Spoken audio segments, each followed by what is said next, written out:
주간 잘 지내셨나요? 네. 네.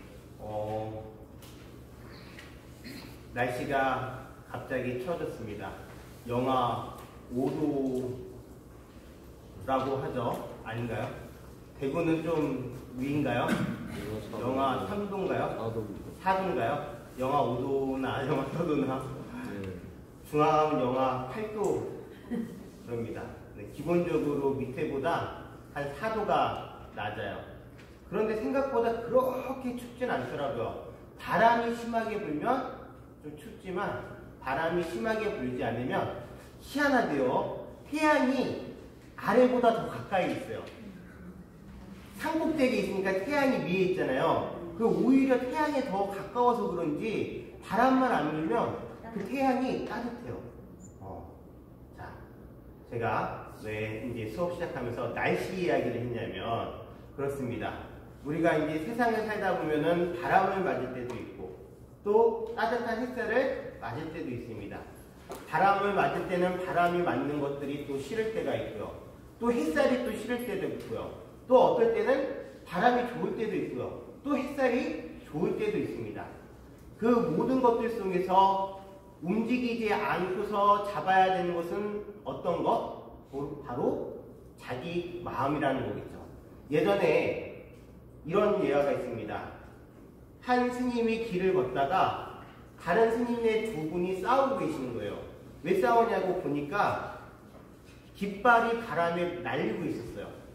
한 스님은 바람이 움직이는 것이다 라고 이야기를 하고 한 스님은 깃발이 움직이는 것이다 라고 주장을 하는 겁니다. 그때 그 스님, 지나가던 스님이 그 두 분 스님에게 뭐라고 말씀하셨는지 아세요? 깃발이 움직이는 것도 아니고 바람이 움직이는 것도 아니고 바로 스님네들 마음이 움직이고 있다라고 이야기했습니다. 자, 오늘 드디어 저희 부처님께서 마음이 움직이십니다. 맨날 북쪽을 등지고 앉아서 지금 어디서요? 왕사성, 라자가 중림정사에서 열심히 설법을 하고 많은 제자들과 공부를 하고 있을 때 어디서 소식이 계속 들려오나요? 고향에서 애타게 찾는 소식이 들려옵니다. 그 애타게 소식이 들려왔을 때 부처님이 어떻게 마음을 결정해서 움직였는지에 대해서 오늘 공부를 할 겁니다. 제목은 무엇이죠? 고향에서의 전법. 부처님 마음이 깃발처럼 또는 바람처럼 흔들렸었는지 아닌지 한번 보도록 하겠습니다. 자, 읽어보겠습니다. 깨어있음은 불사의 길이며 깨어있지 못함은 죽음의 길이다. 깨어있는 사람들은 죽지 않지만 깨어있지 못한 사람들은 죽은 자와 같다. 우리는 불교를 공부하면서 깨달음이라는 말을 많이 듣습니다. 들어보셨나요? 깨닫는다. 근데 그 깨닫는다가 상당히 추상적이에요. 무엇을 깨달아야 되는지 우리는 잘 모를 때가 많이 있습니다. 그런데 그 깨닫는다라는 것은 여기서 보면은 다른 뜻이 아니라 깨어 있음입니다. 어디에 깨어 있을까요? 누구에게 깨어 있을까요? 바로 내 자신에게 깨어 있는 것 자체가 무엇이라고요? 바로 깨달음이라는 겁니다. 우리는 자기 자신을 놓치고 살 때가 많나요? 적나요? 매우 많습니다. 깨달음이라고 해서 너무 크게 상정할 것이 아니라 나 하나만이라도 잘 깨어 있어서 나를 붙잡고 있고 나에 대해서 잘 알아차리고 있는 것이 큰 깨달음입니다. 나에 대해서 잘 알고 있을 때 옛날에 그런 거 있죠? 지피지기면 백전백승이다. 우리가 저희 마음에 또는 다른 번뇌에 지는 이유는 자기 자신에 대해서 잘 모르고 있기 때문입니다. 오늘 수업 시작하면서 좀 유인물을 먼저 볼 겁니다. 왜 이런 것들을 지금 보고 나서 부처님의 고향에서의 전법에 대한 이야기하기 때문에 자, 먼저 오늘 나눠드린 유인물 보도록 하겠습니다.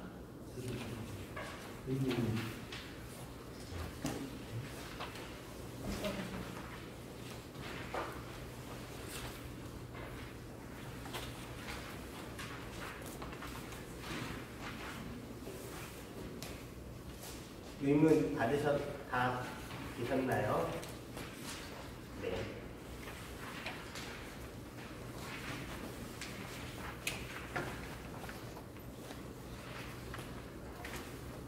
다 받으셨죠? 읽겠습니다. 브라운인 하긴 메타포는 부처님께 여쭈었다. 제목이 무엇이죠?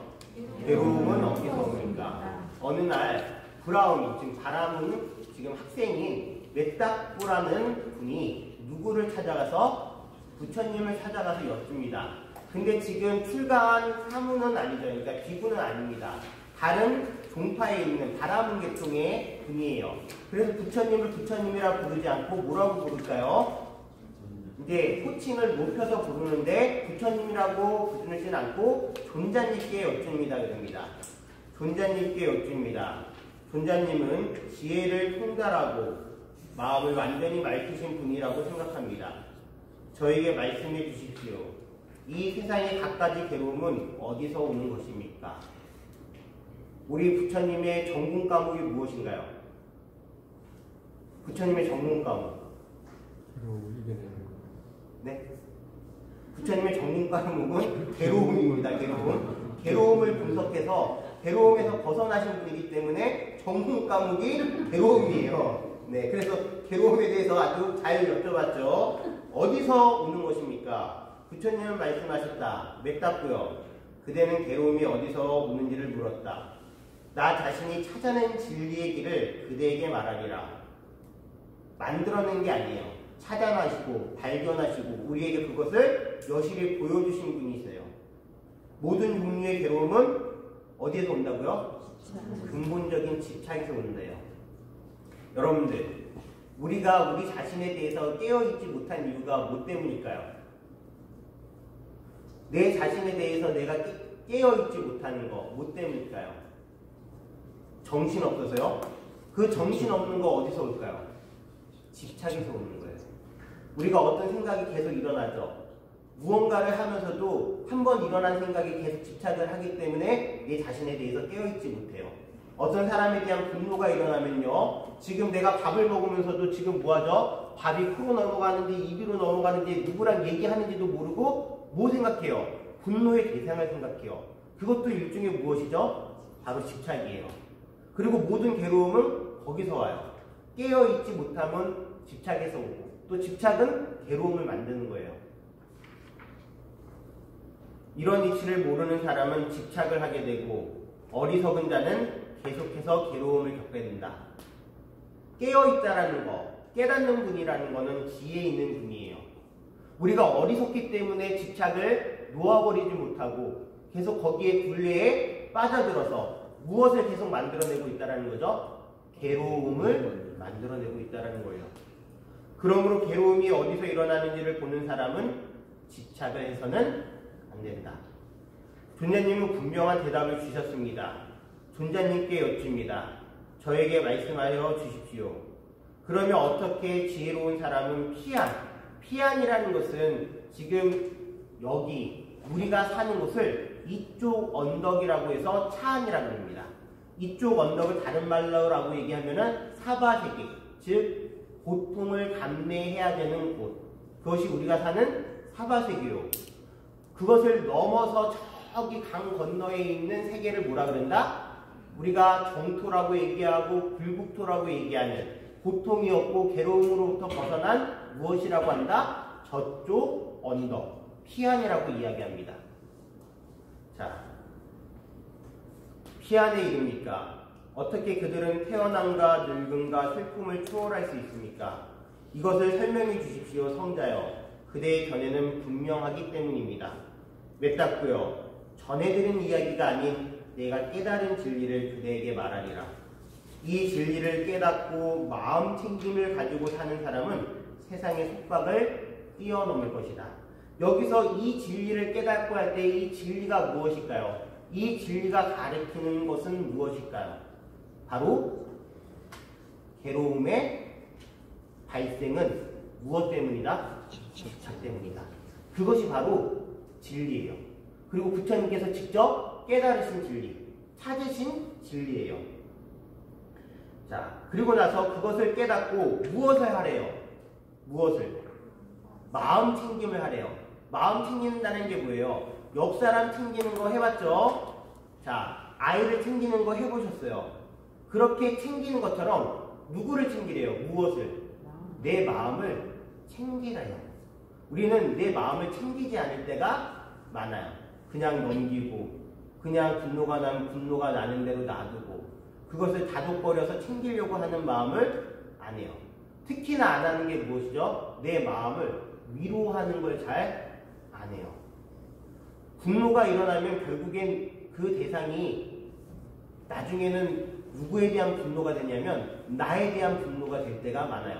분노를 하고서 화가 나고서 내 마음이 막 쓰릴 때가 많죠. 짜증이 나고. 그럼 그게 분노의 대상이 누구라는 거예요? 결국엔 자기한테 다 돌아온다는 거예요. 위로하지 못해요. 마음 챙김하지 못해요. 자, 가지고 사람은 세상의 속박을 뛰어넘을 것이다. 이 비할 데 없는 진리의 말씀은 성자여 저를 기쁘게 합니다. 마음 챙김을 가지고 이 진리에 따라 살아 세상의 속박을 초월하겠습니다. 맺닫고요. 천지 사방 어느 곳에서든 그대가 인식하는 어느 것에라도 뭐하지 말래요? 집착하지 말라. 오고 가는 무성한 것들과 존재하는 것들에 그대의 의식을 머물러 의지하지 말라. 이와 같이 마음 챙김으로 방심치 않는 수행자는 나의 것이라는 집착의 개념을 버린다. 그는 태어남과 늙음과 슬픔을 버리고 괴로움에서 벗어난다. 이 세상에는 집착할 만한 대상들이 너무나 많이 있습니다. 그리고 살아가다 보면은 그것에 대한 집착이 너무나 당연시하게 느껴질 때가 있어요. 가족에 대한 집착이 그렇고, 또는 이 직장에서 어떤 자리에 대한 집착이 그렇고, 근데 그런 것들이 없으면은 내가 무너져 버릴 것 같은 그런 생각이 들고, 그것을 붙잡고 있을 때 나로서 살 수 있다는 생각을 들 때가 많아요. 그런데 부처님께서는 그것이 내 자신을 지키는 것이라고 말씀하지 않으세요. 집착의 대상이 나를 지키는 것이 아니라 내 마음 챙김이 나를 지키는 거예요. 성자 곧다마의 훌륭한 지혜의 말씀으로 저는 무척 기쁩니다. 존자님의 집착을 하지 말라는 말씀은 더없이 훌륭합니다. 존자님은 진정으로 괴로움에서 벗어난 분이며 그대의 모든 견해는 분명합니다. 지혜로운 존자님의 가르침을 항상 듣는 사람들은 괴로움에서 벗어날 것입니다. 저의 존경의 표시로 존자님께 예를 올리겠습니다. 위대한 분이시여 청하옵건대 부디 자주 저에게 가르침을 주신다면 감사하겠습니다. 자, 이렇게 오늘 고향에서의 전법을 시작하기 전에 바로 괴로움의 원인이 무엇인지를 다시 한번 각인했죠. 집착이라는 것을 우리가 알았습니다. 그리고 그 집착을 하지 않는 것이 괴로움을 없애는 방법이라는 진리를 깨닫고, 그러면서 무엇을 해야 된다? 마음 챙김을 해야 된다라고 얘기했습니다. 부처님에게도요, 가족이라는 것은 아픔일까요? 아닐까요? 사랑하는 아내, 그리고 당신을 키워주신 부모님, 그리고 또 그 아이를 보고 떠났을 때 부처님께서도 가족이 괴로움이 아니었을 거라고 얘기하는 것은 우리가 인간답지 못한 겁니다. 부처님도 분명히 누구시죠? 사람입니다. 사람이 훌륭한 수행을 해서 사람의 모습을 넘어서신 분이지 신도 아니고 그렇습니다. 슬픔이 있을까요? 없을까요? 슬픔이 있습니다. 괴로움이 있을까요? 없을까요? 괴로움이 있습니다. 하지만 괴로움이 왔을 때 그것을 집착하지 않고, 슬픔이 왔을 때 그 슬픔에 집착하지 않고 항상 마음 챙김하면서 그 가르침을 실천하셨기 때문에 위대한 분이시라는 거예요. 자,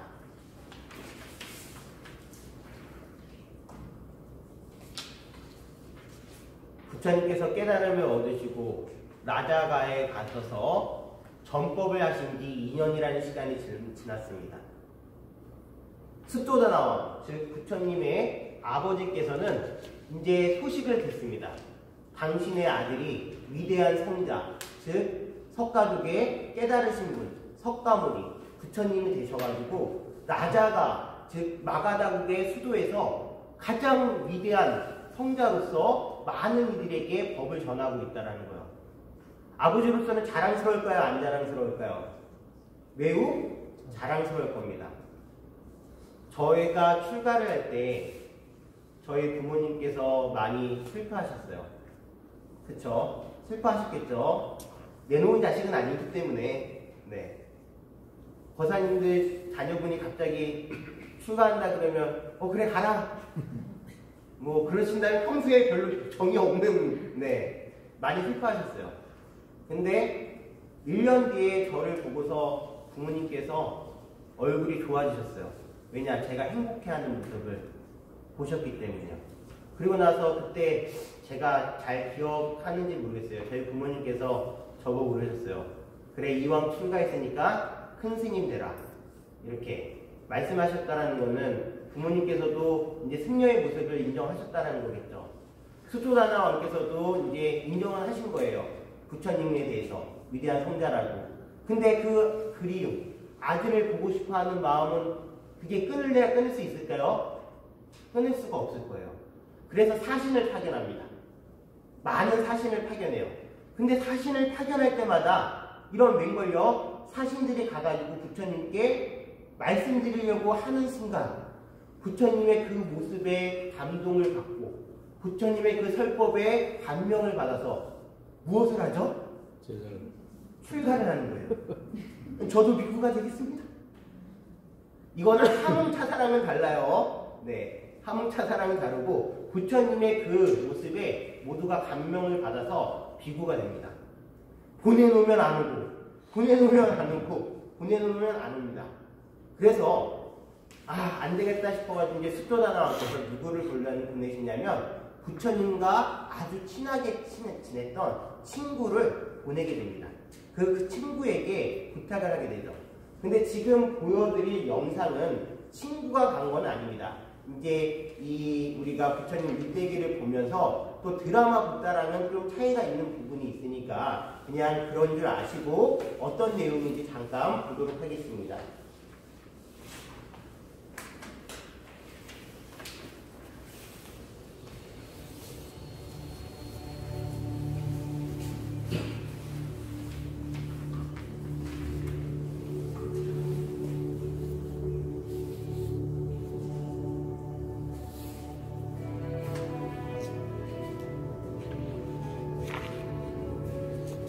여보시오, 부탁했으면 어디 계십니까?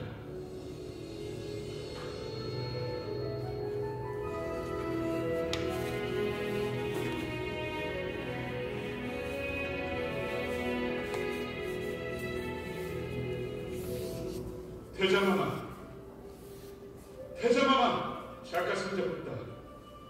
샤카스는 잡았다.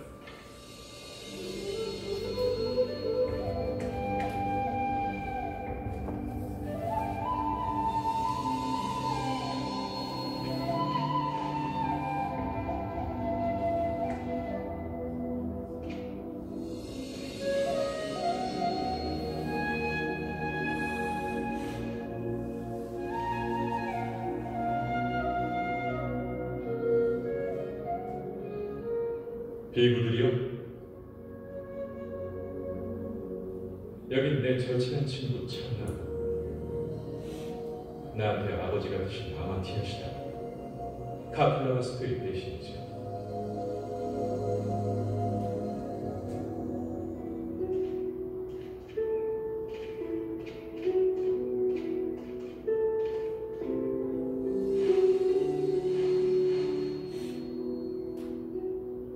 카필라바스토 떠나신 지 7년이 됐습니다. 이런 광지와 영광이 이토록 아름다운 빛을 빛나는 산을 볼 줄은 꿈에도 몰랐습니다.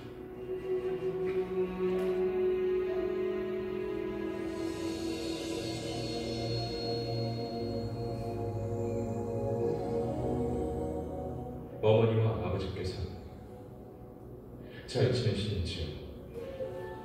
왕자님이 떠나신 후에는 그 얼굴에서 기쁨이 사라졌습니다. 이제 대왕은 건강도 악화되고 있어요. 샤카페이도 마지못해 간신히 가십니다.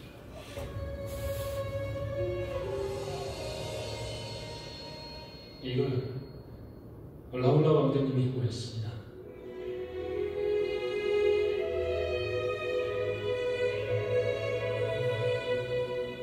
라울라. 많이 컸죠. 왕비모함께 고집을 부려 이건 태자마마께 전해야 한다 했습니다. 태자마마처럼 총명하고 모든 과목에 출중하죠. 항상 아버지를 그리워한다.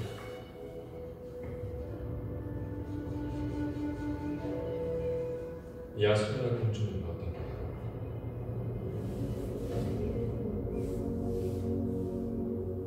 야수다라 공주님에 대해서는 아무 말도 드리지 않겠어요.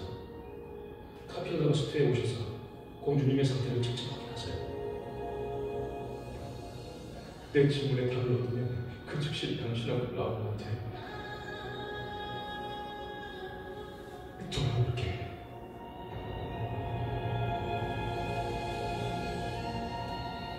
왕자님께서 깨달음의 여정을 떠나시고 카필라바스트의 모든 백성들이 왕자님을 보고 싶어합니다. 그리고 대왕과 왕비마마는 아들을 골라내 희망을 걸고 삽니다. 야수다라 공주님은 문 두드리는 소리가 날 때마다 깜짝깜짝 놀랍니다. 급히 창으로 달려갔다가는 다시 슬픔에 잠기시죠. 라울라가 어머니의 슬픔을 모르도록 왕자님 어린 시절 얘기를 해주곤 합니다. 왕자님은 카필라바스트를 모시고는 맞습니다. 함께 가실 거죠? 왕자님하고 같이 가겠다고 맹세했어요. 당연히 카필라바스트로 가야지.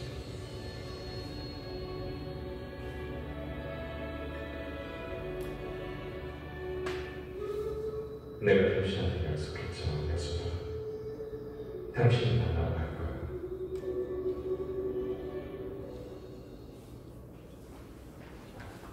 지금 이 드라마상은 대신이 왔을 때, 찬나가 왔을 때 이제 승낙을 하는 그런 모습이지만 많은 사신들이 가도 응답을 안 하다가 나중에 깔루따이라는 친구가 이제 파견이 됩니다. 그 깔루따이가 또 파견이 돼가지고 부처님을 청하려고 하지만 또 부처님의 모습에 뭐가 돼서? 동화돼서 거기서 뭐가 되죠? 비구가 됩니다. 하지만 깔루따이는 숫도다나 왕의 부탁을 끝까지 지키려고 기회만을 엿보고 있었습니다. 부처님의 마음이 고향 쪽으로 조금만이라도 돌려쓰기를요. 근데 부처님께서 물론 우리 이제 중생의 눈으로 봤을 때 판단을 할 건 아니지만 여러분들 아무리 깨달으신 분이라도 고향에 가는 거는 쉬울까요? 안 쉬울까요? 만약에요 제가 이제 어느 날 좀 스윙도 잘 해서 이제 개인적으로 이제 개인 사찰을 해야 된다라고 생각을 했을 때 저는 어디를 피할까요? 어디를 피할까요? 부모님 계신 고향을 피할 거예요. 왜 그러냐면 거기 가면 뭐하죠? 고등학교 친구들 있죠? 중학교 친구들 있죠? 야! 출가해가지고 거기 가가지고 지금 뭐 포교당 차렸대. 그러면 친구들이 궁금해서 와서 볼까요? 안 볼까요? 와가지고 그러면 거기서 선임 스님 하면서 이렇게 할까요? 아니면은 야! 이럴까요? 지금 찬나도 부처님께 부처님이라고 안 하고 뭐라 그래요? 태자마마라고 합니다. 이게 어쩔 수가 없는 거예요. 여러분들 자녀분들이 출가를 했어요. 스님이 돼서 딱 만났는데 그 자녀에게 스님 이렇게 할 거의 없어요. 아무개야, 아들아, 내 새끼 이렇게 하죠. 고향은 그렇게 어려운 장소예요. 집착의 큰 대상이면서 어려운 장소. 부처님께서도 깨달음을 얻으시고 2년이라는 시간 동안을 그렇게 또 설법을 하면서 고향에 갈 때를 적합한 시기를 보신 거라고 생각해요. 당신의 마음이 흔들리지 않을 수 있는 굳건한 마음으로서, 그리고 당신이 거기 가서 설법을 했을 때 많은 사람들을 기하시킬 수 있는 그러한 상태를, 그러한 때를 보신 거라고 생각해요. 적정한 때를요. 이제 드디어 부처님의 마음이 움직이십니다. 그래, 가겠다라는 마음을 결정하십니다. 깔루따이가 기뻐서 이제 어디로 가죠? 카필로가 들어가서 이 소식을 막 전합니다. 그때 전할 때 우리 교재에는 깔루따이가 부처님을 칭송, 찬양하는 그러한 글이 실려져 있습니다. 물론 깔루따이가 직접 하지 않고 이 글을 쓰신 분들이 각색을 하고 했겠지만 이 부분이 왜 중요하냐면 부처님의 온전한 모습을 저는 그대로 담았다라고 생각을 합니다. 한번 볼게요. 185페이지를 보겠습니다.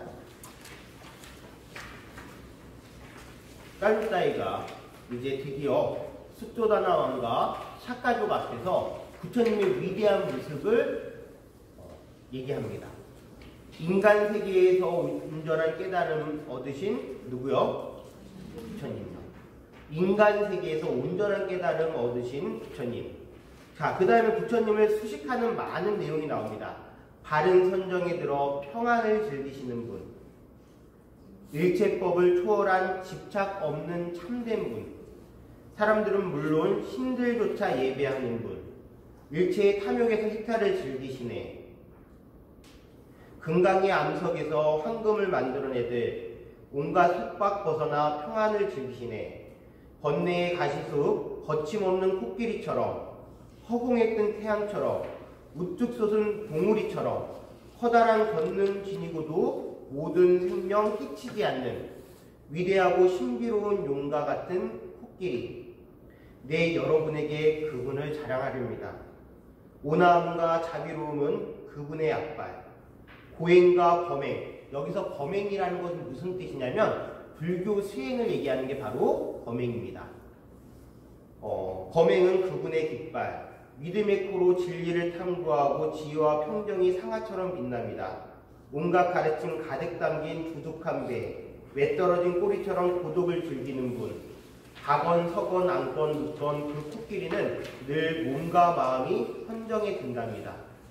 청정하고 맑은 공양 따뜻하게 받아주고 순수하지 않은 공양 받지 않으시며 구차하게 목숨에 집착하지 않으시니 어떤 허물도 그분에게 찾아볼 수 없답니다.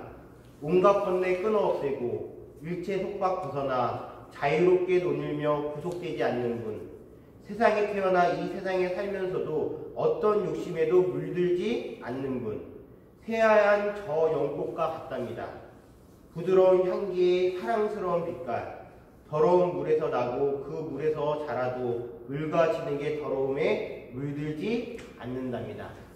이것이 깔루따이가 어디에 가서요? 고향에 가서요. 당신이 본 부처님의 모습을 뭐 한 거죠? 말씀드린 겁니다.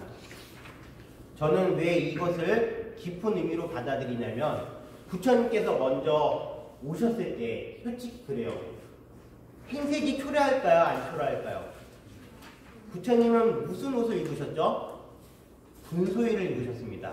여러분들 분소위라는 게 뭐냐면은 인도에서는 이제 시체를 태우죠. 태워요, 안 태워요? 태웁니다. 그 시체를 태우고 썩어서 문드러지고 하는 그런 조각들을 모아서 엮어놓은 옷이 무엇이다? 분소위예요, 분소위. 시체 썩은 냄새, 똥 냄새, 모든 것들을 그걸 다 빨아가지고 그 조각을 묶어서 만든 옷이 무엇이에요? 분소위예요.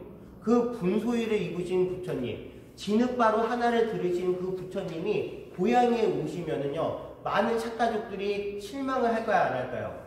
당연히 실망합니다. 사람은 뭐에 먼저 눈이 가죠? 행색에 먼저 사로잡힙니다. 근데 깔루따이가 와서 지금 부처님의 인덕의 고묘함을 이렇게 깊게 설명을 했습니다. 그리고 나서 이제 부처님께서 길을 나섰습니다. 많은 제자들과 함께 여러분들 교재에 보면은 육심유순이라고 되어 있어요. 유순.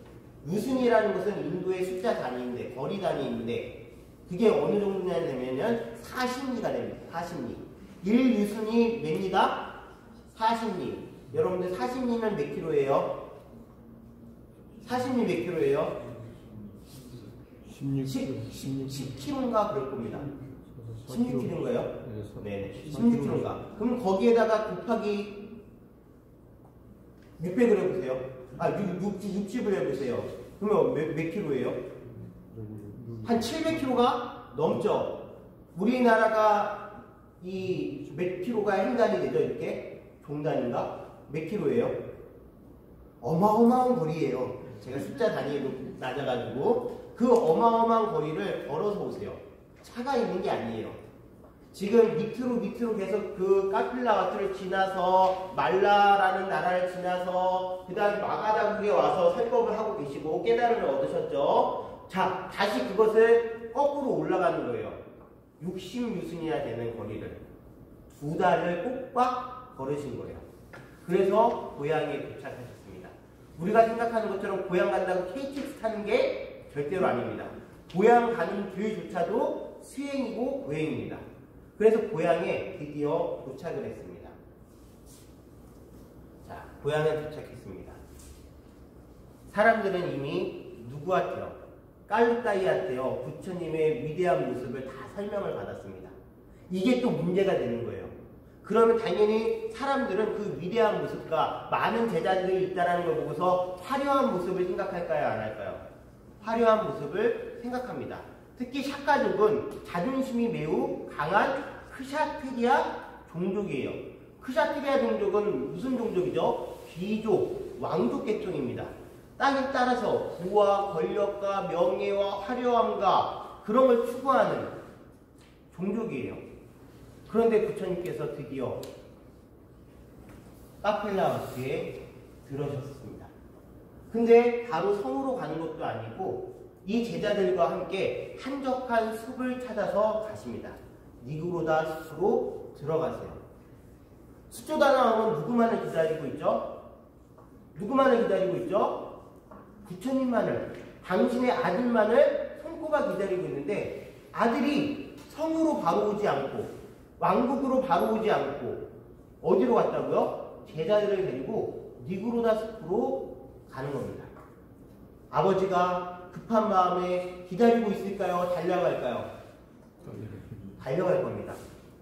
그 달려갔을 때의 모습이 부처님께서는요 초라한 행색으로 당신의 제자들과 함께 밥을 빌러 다니시는 겁니다. 그것이 바로 무엇이죠? 탁발이라는 겁니다. 여러분들 석가 모니 부처님께서는 출가하신 분, 사문이십니다. 사문에 밥을 비는 행위는 전통이에요. 탁발은 전통입니다. 따라서 자연스럽게 카필라와토, 당신의 고향에 왔다고 해서 화려한 왕국에 들어가서 밥을 막 먹는 것이 아니라, 공양을 드시는 것이 아니라 당연히 마을을 돌면서 무엇을 하시겠죠? 벌식을 하는 겁니다. 탁발을 하는 겁니다. 그 모습을 본 숙도다나 왕은 마음이 무너질까요? 안 무너질까요? 여러 가지 모습에서 무너집니다. 첫 번째, 창피함이요. 시타르타 태자였어요. 한 나라의 가장 위대한 왕의 가장 뛰어난 태자였어요. 화려한 모습으로 살았던 그 태자가 지금 초라한 행석으로 진흙바루를 들고서 동네를 돌아다니면서 뭐하고 있어요? 밥을 빌고 있어요. 창피함이 먼저 들었을 겁니다. 그리고 두 번째, 아들에 대한 무엇이 생겼을까요? 무엇이 생길까요? 안타까움이 있는 겁니다. 아니 위대하다고 들었는데, 그 많은 제자가 있다고 들었는데 이 초라한 모습이 무엇인가라는 생각을 들었을 겁니다. 아닐까요? 맞을까요? 그러겠죠. 그때 드디어 수토다나 왕이 부처님한테 가가지고 말씀을 이제 드리려고 하는 찰나예요. 네가 지금 이게 뭐하는 거냐, 동네 창피하게 내가 이름이 있지, 이렇게 얘기하려고 했을 때 부처님의 모습에 다시 한번 뭐하죠? 가마를 받습니다. 다가서면 다가설수록 혼내려고, 말을 걸려고 다가서면 한 발 한 발 다가서면 다가설수록 그 아들의 모습에, 위대한 성자의 모습에 뭐하게 되는 걸까요? 뭐하게 될까요? 단복을 받게 되는 겁니다. 수행이 깊어지면 그런 것 같아요. 평안한 사람 옆에 가면은 마음이 어떻게 해야 될까요? 평안해져요. 즐거운 사람 옆에 가면은 마음이 어떨까요? 즐거워집니다. 극도로 마음이 선정에 드신 분, 극도로 모든 괴로움에서 벗어나신 그분, 그 옆에 가면은 당연히 그 느낌이 올까요? 안 올까요? 그 느낌이 올 겁니다. 평안하고 괴로움이 사라지는 그 느낌이요. 마음에서 마음으로 존경심이 나는 겁니다. 그래서 수도다나 왕은 부처님께 뭐 하시죠? 예배를 드립니다. 절을 올립니다.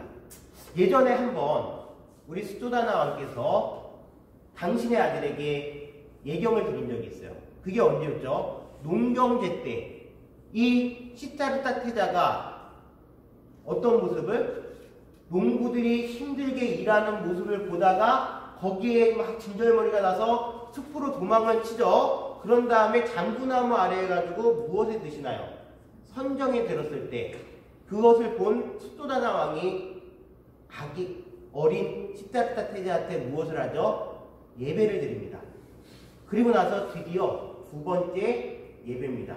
이제 드디어 위대한 성자가 되신 부처님께 아버님 또한 뭐 하시는 거죠? 마음을 내신 겁니다. 그리고 나서 그래도 탁발하는 건 조금 아닌 것 같아서 우리 수도다나 왕께서 누구를 초대하시죠? 부처님을 왕국으로 공양청을 하십니다. 드디어 이제 부처님께서 어디로 입성을 하신다? 카필라와트의 성에 왕국에 입성을 하시게 됩니다. 근데 중요한 건요, 여러분들 거기에 가면 누가 있나요? 누가 있나요? 파자파티의 어머니도 계시고 그 다음에 나루라도 있지만 가장 무서운 대상 그렇죠, 야소다라입니다. 여러분들 만약에 보살님들 그럴 수도 있겠네요. 남편분께서 출가하신다 그러면 잘됐다 통장만 놓고 가라 그럴 수도 있겠지만, 자, 하여튼 그것이 아니라 당신을 떠났던 남편이 드디어 오고 있습니다. 야소다라는 마음이 어떨까요? 매우 복잡할 겁니다. 부처님 마음 복잡할까요? 안 복잡할까요? 부처님은 물론 괴로움을 여의신 분이지만 그 인과를 다 알고 계시기 때문에 부탁을 하십니다. 어떤 부탁을 하시냐? 야소다라가 어떠한 행위를 하더라도 당신한테 어떠한 행위를 하더라도 말리지 말아라고 제자들한테 부탁을 하십니다. 자, 야소다라를 만나는 그 장면을 잠깐 보고서 이야기를 이어가도록 하겠습니다.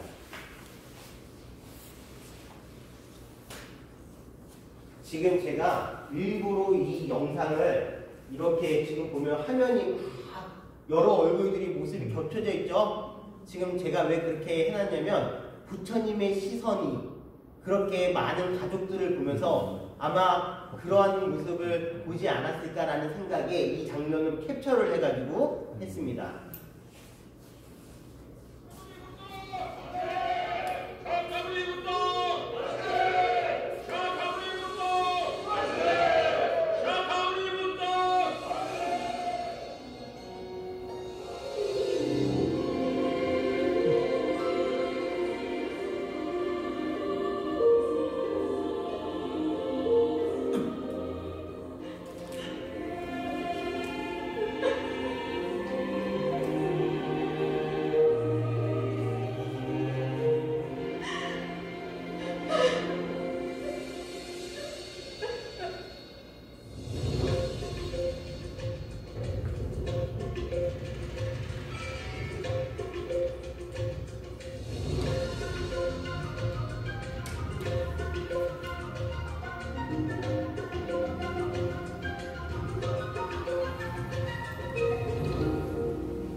그럼 아들,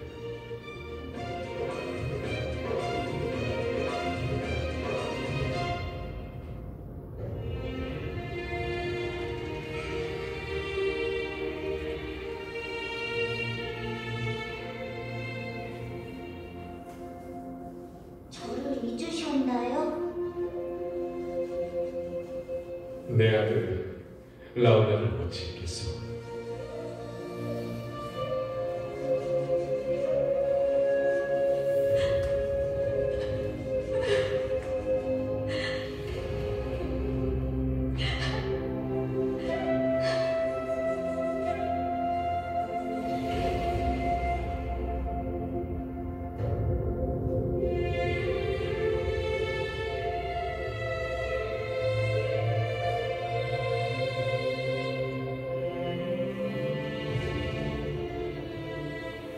난다나요?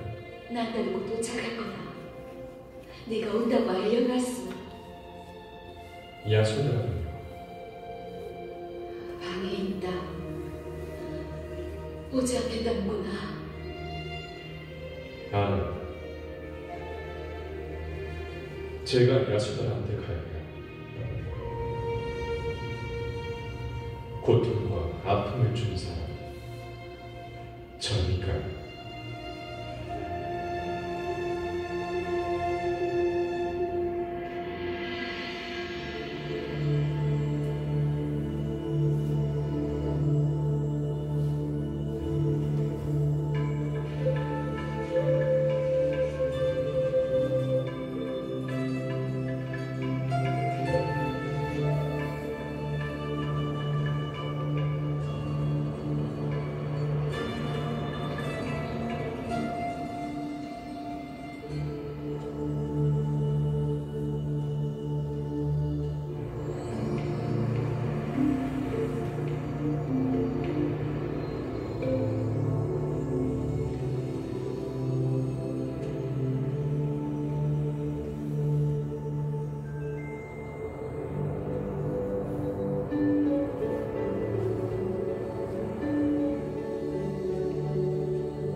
눈을 떠, 야소다. 당신이 만나고 있어. 내가 떠났던 그곳으로.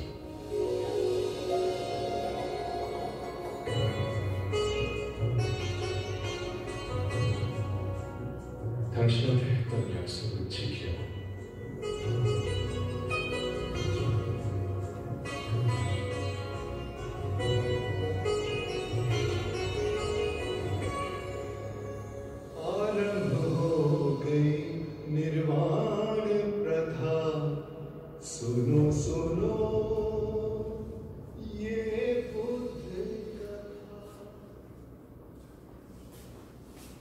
여러분들은 모르시겠지만 전 이 장면을 보면서 울었습니다.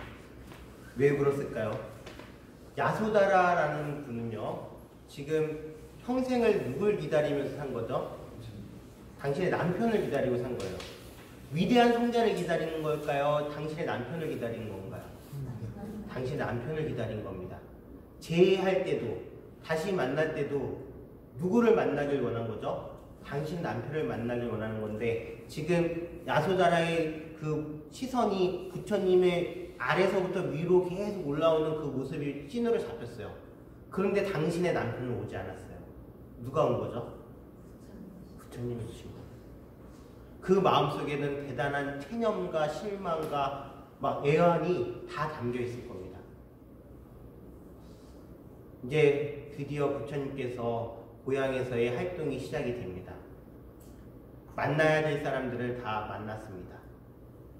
그리고 이제 해야 할 일들을 하셔요. 그 해야 할 일들을 무엇인가 하면요, 바로 고향에서 많은 샷가족 젊은이들이 부처님을 따라서 무엇을 하게 되죠? 출가를 하고 비구가 됩니다. 근데 이제 그러기 전에 우리가 그 뒤에 나중에 이야기를 제가 좀 들려드릴까요? 석가종은 멸망을 할까요? 멸망하지 않을까요? 석가종은 멸망을 합니다. 어디에 의해서 멸망을 하냐면은 호살라국이라는 아주 강대국이 있었어요.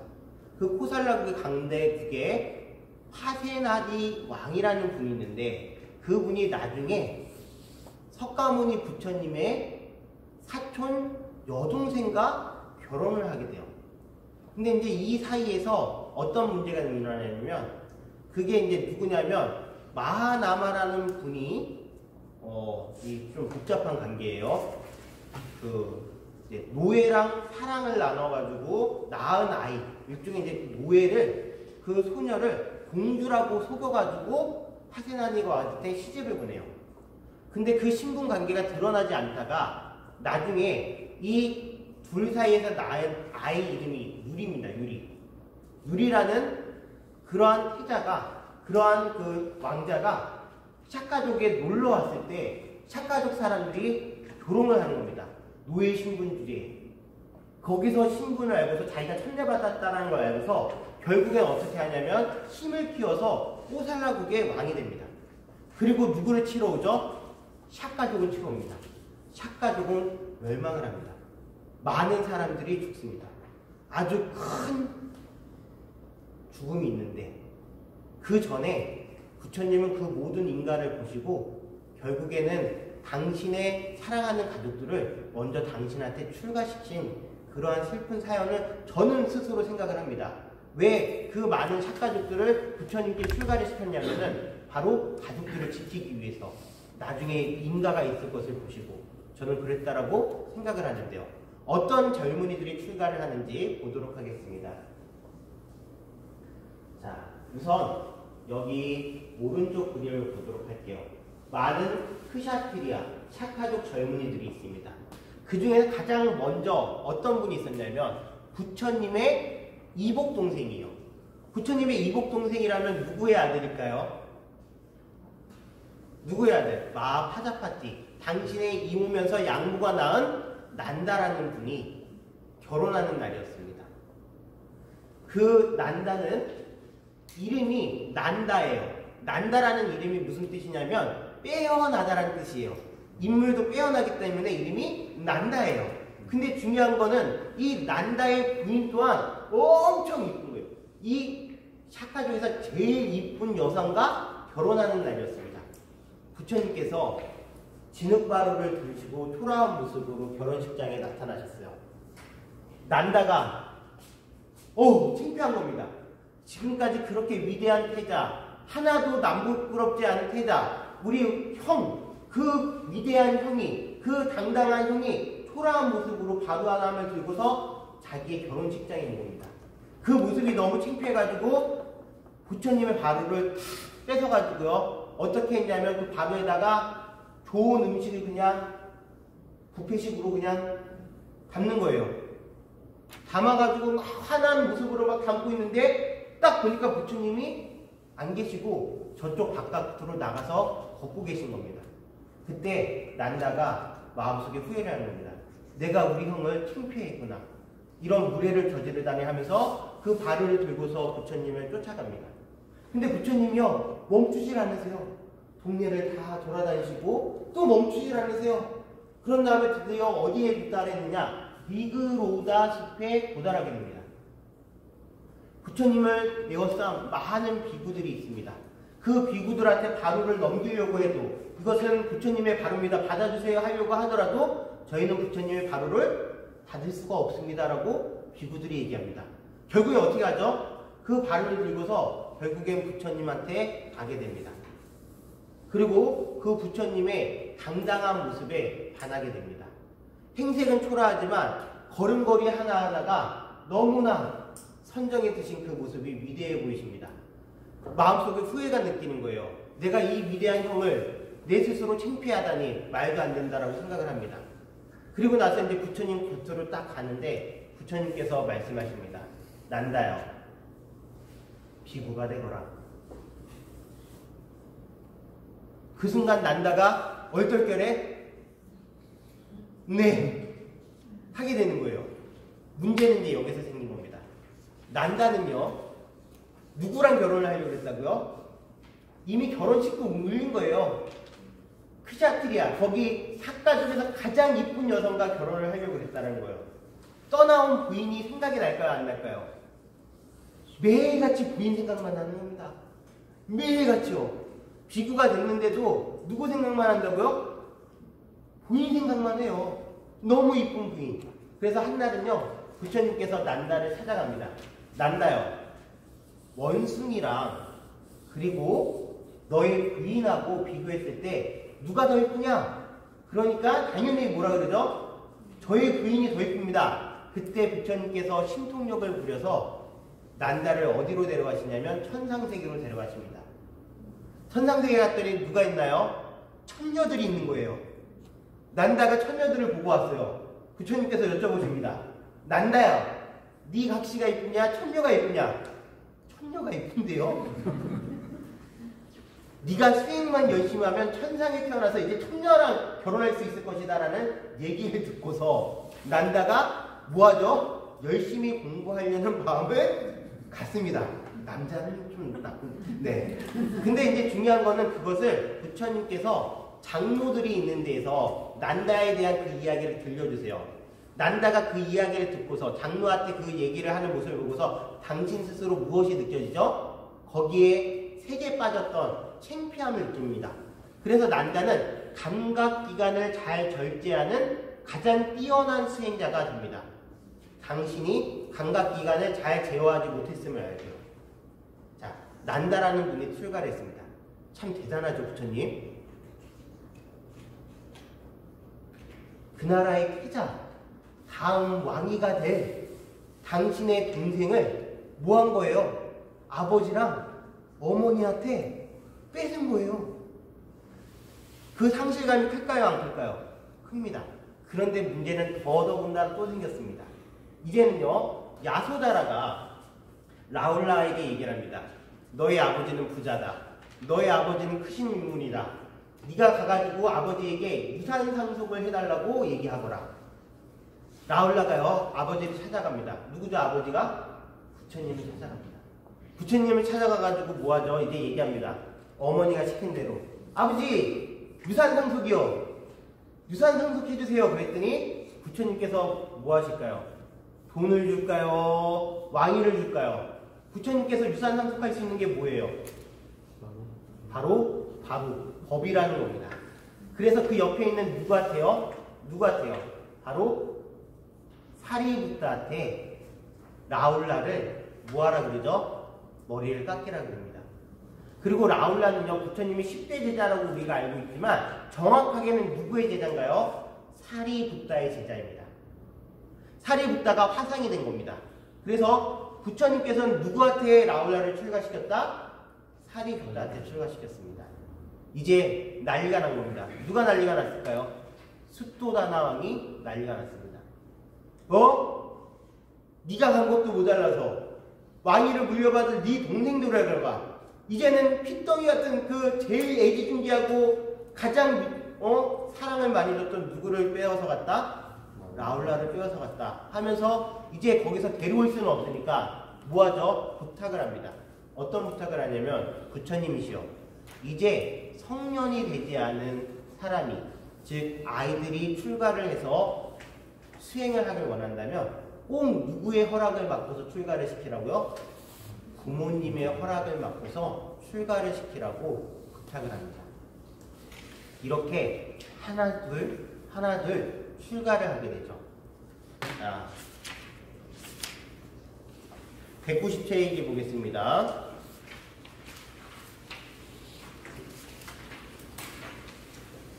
제가 잠깐 읽고서 뛰어넘었던 그런 부분이 있습니다. 아까 전에 숫도다나 왕이 부처님을 처음 봤을 때 부처님의 초라한 행색을 보고서 매우 실망감을 얻었다라고 얘기했죠. 자, 그런데 190페이지 보면 이런 말이 있습니다. 아버지 숫도다나 왕께서는 부처님이 전륜선왕이 되기를 원했지만 전륜선왕이 되지 않고 부처님이 되셨습니다. 그때 부처님께서 이런 말씀을 하십니다. 전륜선왕이 되어 왕가지를 얻는다 해도 마음에 무엇이 없습니다? 만족이란 없습니다. 오래오래 살며 온갖 영화를 누린다 해도 마음은 자유롭지 못합니다. 지금 제 마음은 만족스러우며 자제하기 끝이 없습니다. 부처님이 원하신 삶의 모습이 그대로 담겨져 있습니다. 바로 어떤 거요? 마음이 자유로운 삶. 그 마음의 자유로움을 통해서 만족을 느낄 수 있다는 겁니다. 자, 그런 다음에 또 여기 보세요. 수토다낭의 음성에 노기가 서렸다. 가진 것이라고는 밖은 하나뿐인 이런 꼴이 자랑스럽게도 하다는 것이냐? 산의 대장부가 부끄럽지도 않느냐? 아비에게 보일 모습이 고작 이것이냐? 라고 했을 때 부처님은 눈길을 낮추고 부왕의 거친 숨결이 가라앉기를 기다렸다. 이윽고 조용히 말씀하셨다. 요게 중요해서 제가 잠깐 다시 멈춘 겁니다. 읽어보겠습니다. 지혜와 삼매는 저의 돼지, 천명의 제자는 저의 아들, 깨달음을 여는 무엇이요? 7가지 보석. 왕이여, 저는 이미 모두 얻었습니다. 전륜선왕이 얻을 수 있는 것을 비교한 겁니다. 큰 돼지, 넓은 돼지는 부처님에게는 어떤 것이 넓은 돼지라고요? 지혜와 삼매가 넓은 돼지라는 겁니다. 넓은 국토라는 겁니다. 자, 그 다음에 1000명의 제자는 그 수많은 아들들, 전륜성왕이 가질 수 있는 1000명의 아들들과 똑같다는 얘기입니다. 그러면서 전륜성왕이 가질 수 있는 7가지 보석보다 더 중요한 보석이 있다는 겁니다. 그것을 뭐라 그러느냐? 우리 불교에서는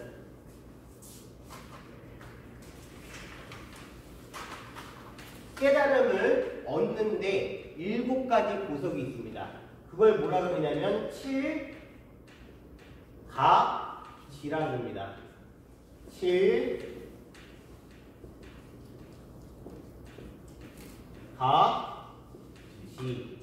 가지지자예요. 알지자가 아니라 가지지. 즉 요소라는 뜻입니다. 7가지 깨달음의 요소인데 깨달음을 이루는 데 있어서 7가지 보석이 무엇인지 여러분들 적어보도록 하겠습니다. 옆에다가 적어두세요. 7가지 요소가 무엇인지. 첫 번째, 마음 챙김.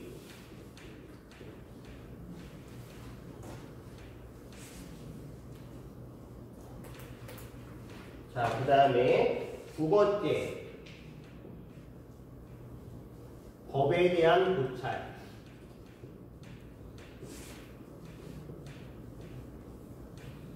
세 번째, 정진. 4번째, 기쁨. 5번째, 평안. 6번째, 마음 집중. 7번째, 성정.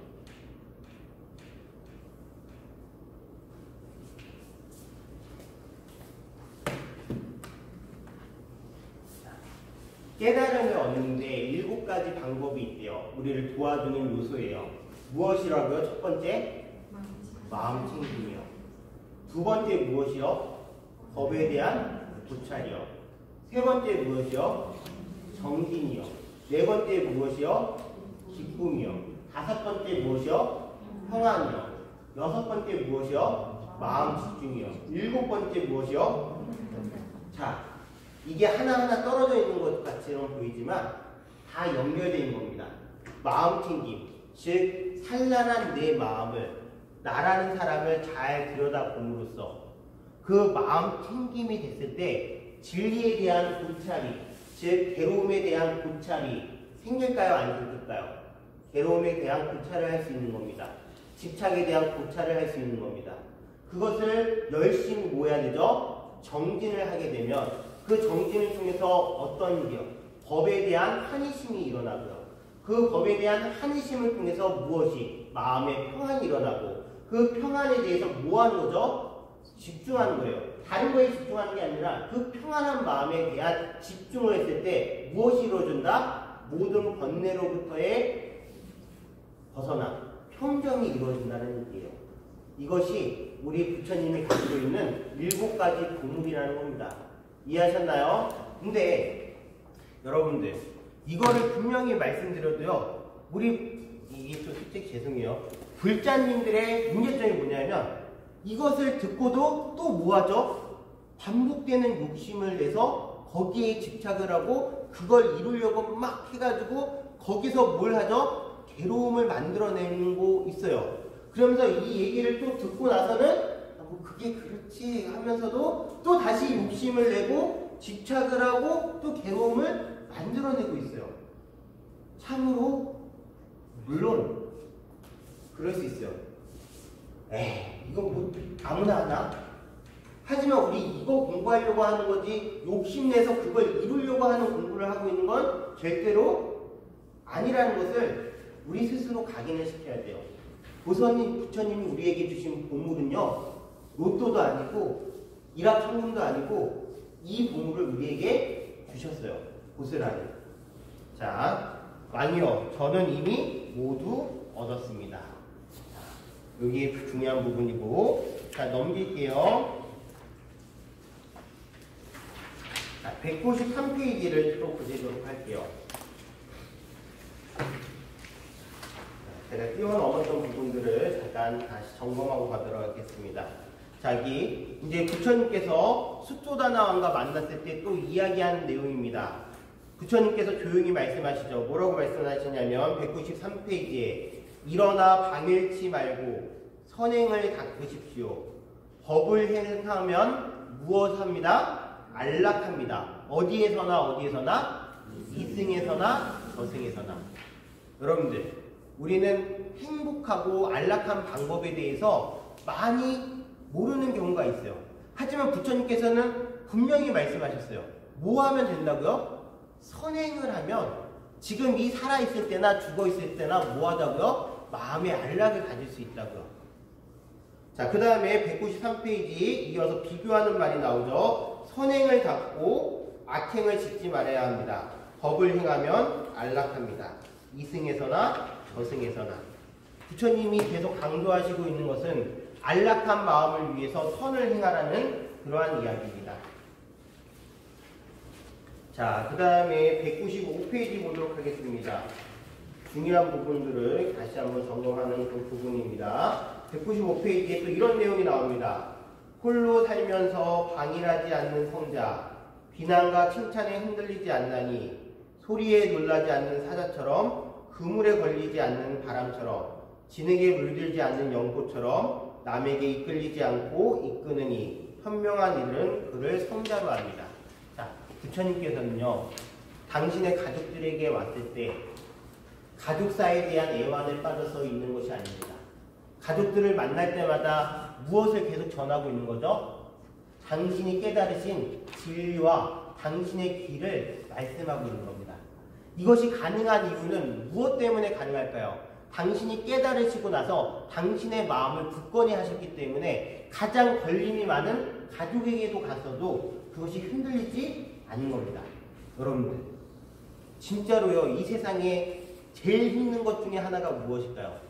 가족, 옆에 있는 사람 변화시키는 게 제일 힘듭니다. 그런가요, 안 그런가요? 여러분들은 분명히 기도할 때요, 가족들을 위해서 기도합니다. 아이가 방황하고 있을 때 그 아이가 마음을 좀 잡았으면, 내 남편이 내 말을 안 들을 때 좀 내 남편이 내 말을 좀 들었으면 좀 여한이 없겠다 하는 마음으로 기도를 합니다. 그런데 내가 기도를 할 때 그것이 그 사람에 대한 집착으로 기도를 하게 되면 그 사람은 절대로 변하지 않습니다. 오로지 내가 수행을 하고 내가 여여의 그 법을 행할 때 그 모습에 결국엔 나중에 동화돼서 누가 변하죠? 가족이 알아서 변하게 됩니다. 그러기에는 많은 시간과 수행과 그리고 기다림이 있어야 되는 겁니다. 부처님께서도요, 당신의 가족들을 전법할 때 많은 기다림을 통해서 무엇을 하신 거냐면 전법을 하신 겁니다. 그리고 당신이 무언가를 얘기할 때 오로지 법을 벗어나지 않는 모습으로 다가섰기 때문에 거기에 있는 많은 식가족의 젊은이들이 결국에는 뭐하죠? 감명을 받고 기하를 하고 그 다음에 부처님께 기의를 하게 된 겁니다. 그래서 드디어 샤카족의 6명의 왕자가 부처님께 또 기의를 합니다. 난다뿐만이 아니라 이제 뭐 정반왕의 아들이 아니라 제가 이름이 갑자기 감로왕이라는 분이 있어요. 아니, 정반왕, 감반왕. 하여튼 이 정반왕의 누구죠? 동생들의 아들들이 출가를 하게 됩니다. 그 중에는 여러분들이 알고 있는 아주 유명한 아난다라는 분도 계시고요. 아난군자. 그 다음에 또 여러분들이 알고 있는 데바다타도 있고요. 또 아나율이라는 분도 있습니다. 자, 어디를 보시냐면 204페이지를 보겠습니다. 자, 204페이지. 카필라와트를 떠나 말라족이 사는 이누피아의 망고숲에 잠시 머무실 때였다. 아름다운 동산으로 나르이 가득 코끼리를 타고 성문을 나서는 무리가 있었다. 샤가족 왕자, 아누르따, 다띠아, 데와다따, 아난다, 바구, 낌빌라, 우빠난다와 누구요? 이발사, 우빨리였다. 자, 그런데 여러분들이 거기 보실 때 다띠아라는 분은 그러니까 왕자는 아닙니다.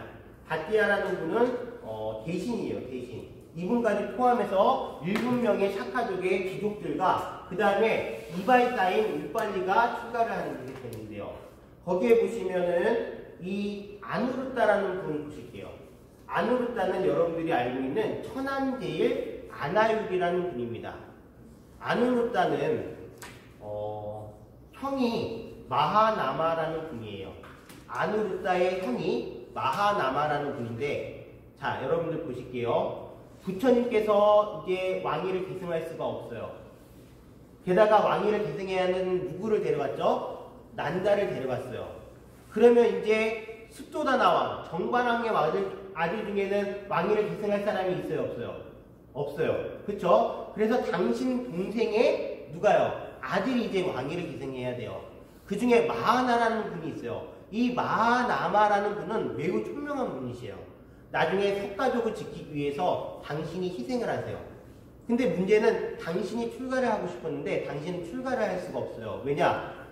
내가 출가를 하면 아누르따가 왕위를 물려받아야 되는데 아누르따는 너무 금리야 오기야 애지중지 키웠어요. 아무것도 몰라요. 만약에 왕을 놓으면요 나라를 그냥 망칠 수도 있고 아누르따가 별로 좋지가 않아요. 그래서 어떻게 결정하냐면 자기는 출가를 하고 싶지만 남고 누가를 출가시키죠? 아누르따를 출가시킵니다.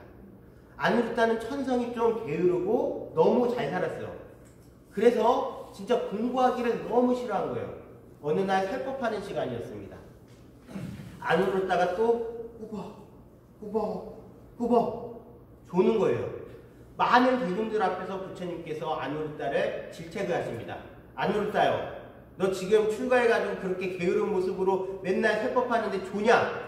이 얘기를 들은 아누르따가 뭐하죠? 마음에 경각심을 느끼고 그때부터 밤잠을 자지 않고서 눈에 입수시계를 끼고 열심히 공부를 합니다. 결국에는 아누르따는 무엇을 잃게 되냐면 시력을 잃습니다. 시력을 잃지만 그 공부의 힘으로 무엇을 얻으시죠? 천안을 얻으십니다. 그래서 그 분이 천안제일 아나율이라는 분이에요. 자, 그 다음에 거기에 보시면은 우빨리라는 분 계시죠? 우빨리라는 분은 어떤 분이시냐면은 원래 석가족의 이발사였습니다. 이발사가 뭐 하는 분이죠? 머리를 다듬는 일을 하는 분입니다. 석가족의 귀족들, 왕자들이 출가를 할 때 우빨리, 이발사도 함께 따라갔습니다. 왜 따라갔을까요? 왜 따라갔을까요? 삭발해 주려고.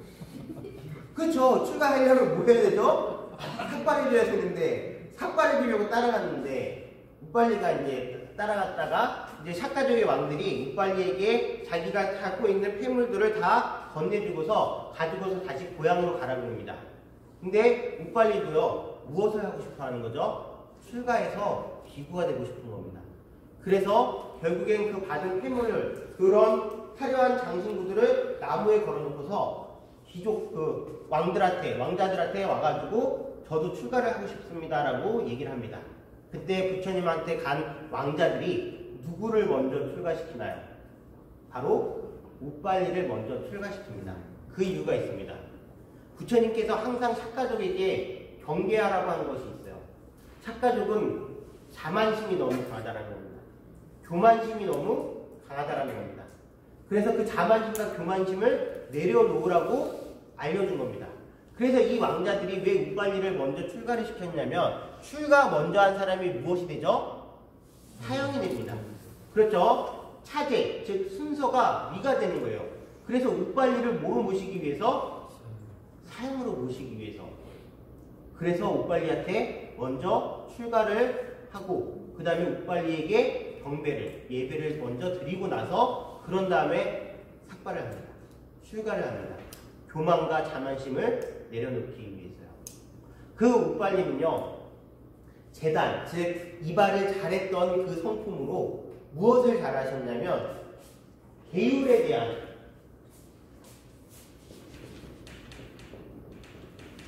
지식이 엄청나고 계율을 잘 지키셨습니다. 그래서 우리가 우빨리를 부처님의 10대 제자 중에서 뭐라 그러죠? 지계제일 우빨리라고 얘기하는 겁니다.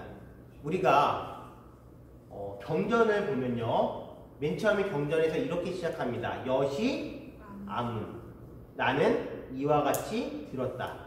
그런데 경전에서 나는 이와 같이 들었다라고 얘기할 때 그 나는 누구를 얘기할까요? 누구를 얘기할까요? 부처님을 가장 오랫동안 시봉한 아난이라는 분이 주체입니다. 내가 부처님을 모시면서 나는 이와 같이 들었다. 그래서 경전을 정립한 존자는 누구다? 아난존자라면, 증명한 존자가 아난존자라면 계율에 대해서, 율장에 대해서 증명한 분은 누구시다? 바로 지계제일 우빨리라는 분이 율장에 대한 증명을 하십니다. 이해하셨나요? 자,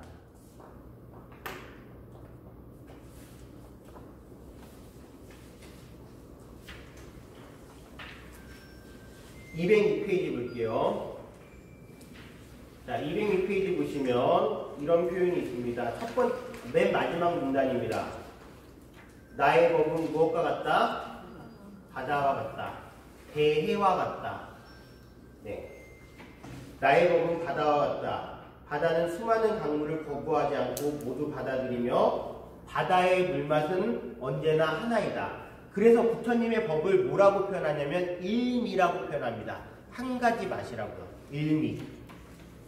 자, 우리 신가도 신분을 가리지 않고 모두 받아들이며 평등한 그들에게는 올바른 법과 율이라는 한 맛이 있을 뿐이다. 무엇이 한 맛이라는 거예요? 법과 율에서 한 맛이라는 겁니다. 명심하라. 죄를 받은 순서에 따라 예를 다할 뿐 신분과 기천의 차별은 무엇 없다? 여기에 없다. 대단한 종교라는 게 그겁니다. 그 당시에는 사성계급에 대한 엄청난 것이 있었어요. 지금도 인도는 그러하고 있습니다. 그런데 지금으로부터 2500년 전에 모든 신분에 대한 평등을 주장하신 거예요. 오로지 출가한 순서에 따라서 무엇이 있을 뿐? 사형과 사제, 차제가 있을 뿐이에요. 그리고 또 무엇에 따라서요? 깨달음에 따라서 위대하신 분이 나오는 거예요. 출신 성분이 문제가 아니라. 명심하라. 계를 받은 순서에 따라 예를 다할 뿐 신분과 기천의 차별은 여기에 없다. 인연에 따라 사대, 지수와 풍이 합해져 몸이라 부르지만 이 몸은 무상하고 텅 비어 나라고 고집할 만한 것이 없다. 진실하고 성스러운 법과 율을 따르고 절대 교만하지 말라라고 말씀하십니다. 이제 이들뿐만 아니라 많은 삭가족의 젊은이들이 부처님께 기일을 해서 부처님의 제자가 됩니다. 고향에서의 전법 활동은 아주 성공적이었습니다. 그것은 무엇으로서 가능했다?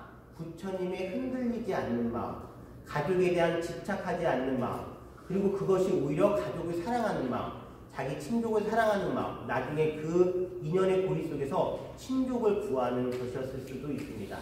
나중에 마하파자파티를 비롯한 야소다라, 그리고 많은 삭가족의 젊은 여성들 그리고 또 결혼하신 분들이 부처님께 뭐하죠? 출가를 하게 됩니다. 출가를 했을 때 이제 무엇이 되는 거죠? 비구니 스님이 되는 겁니다. 그런데 비구니 승단은 그 당시만 해도 존재하지 않았어요. 나중에 이 이야기는 더 이어서 하고 다음 시간부터는 이제 어디에서요? 왕사성이 아니라 사위성, 여러분들이 알고 있는 기수국 고덕원 기원정사에서 법을 전하는 그러한 모습에 대해서 공부하도록 하겠습니다. 노래 한 곡 들으시고 수업 정리하도록 하겠습니다.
노래 좋죠. 이번 크리스마스 때는 꼭 부처님께 기이합니다 이 노래를 들으시며 따뜻한 연말 맞이하시기 바랍니다. 네, 그러면 다음 수업 시간 때 뵙도록 하겠습니다.